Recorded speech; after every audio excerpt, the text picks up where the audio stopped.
Hai teman-teman, welcome back to my YouTube channel.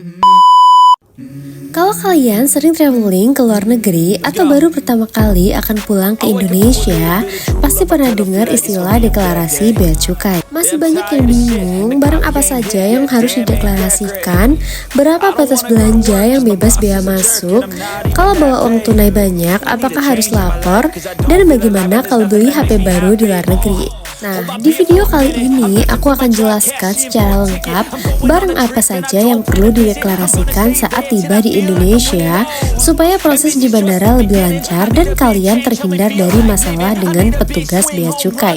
Yuk, langsung kita bahas. Pertama, kita harus tahu dulu nih apa itu Customs Declaration.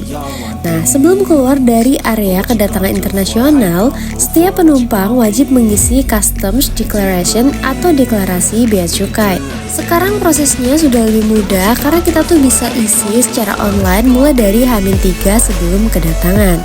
Setelah selesai mengisi, kalian akan mendapatkan QR Code yang nantinya dipindai oleh petugas bea cukai saat tiba di Bandara Indonesia.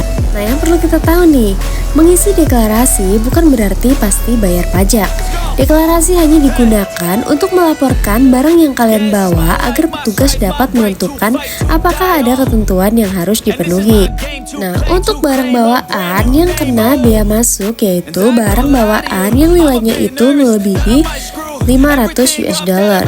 Jadi kalau nilai barang tersebut di bawah 500 US dollar, kalian gak usah khawatir karena nggak akan dikenakan bea masuk. Kemudian untuk handphone, tablet ataupun laptop, kalau kalian membeli di luar negeri dan ingin menggunakannya dengan kartu SIM Indonesia, jangan lupa untuk mendaftarkan IMEI saat tiba di bandara. Caranya cukup mencantumkan perangkat tersebut pada Customs Declaration, kemudian mengikuti proses registrasi IMEI di bea cukai. Nah, kalau tidak didaftarkan, handphone tersebut berpotensi tidak dapat menggunakan jaringan operator Indonesia. Nah, untuk pendaftaran IMEI sendiri sebenarnya gratis ya. Cuma karena kalian kan beli handphone dari luar negeri dan biasanya tuh harganya lebih dari 500 US dollar, nah nanti akan dikenakan pajak atau bea masuk. Yang selanjutnya adalah membawa uang tunai.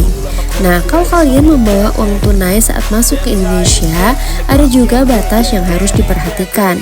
Apabila kalian membawa uang tunai atau instrumen pembayaran lainnya senilai 100 juta atau lebih, baik dalam rupiah maupun mata uang asing yang nilainya setara, wajib diberitahukan kepada bea cukai. Kemudian makanan. Kalau kalian membawa makanan kemasan seperti coklat, biskuit, kopi, teh, atau cemilan untuk konsumsi pribadi, umumnya tidak menjadi masalah. Namun, kalau membawa produk hewan seperti daging, sosis, susu tertentu, atau makanan yang mengandung bahan hewani, bisa saja dilakukan pemeriksaan oleh petugas karantina. Yang selanjutnya, obat-obatan. Kalau membawa obat untuk kebutuhan pribadi, biasanya diperbolehkan dalam jumlah yang wajar. Namun, untuk obat tertentu, terutama obat keras atau yang mengandung zat yang diawasi, sebaiknya membawa resep dokter agar tidak mengalami kendala saat pemeriksaan. Yang selanjutnya, barang untuk dijual. Kalau kalian membawa barang dalam jumlah yang banyak yang bukan untuk pemakaian pribadi, misalnya just tip atau membawa stok dagangan,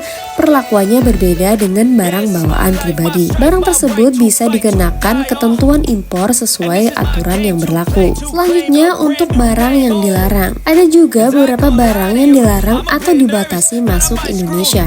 Yang pertama, obat-obatan terlarang, itu udah jelas banget ya, dilarang ya. Kemudian senjata api tanpa izin, bahan peledak, satwa dan tumbuhan yang dilindungi, dan barang yang memerlukan izin khusus. Jadi, kalau kalian membawa barang-barang tersebut tanpa memenuhi persyaratan, bisa dikenakan penyitaan atau bahkan diproses hukum. Nah, sekarang aku kasih tips supaya lolos bea cukai dengan lancar. Tips yang pertama, isi Customs Declaration dengan jujur.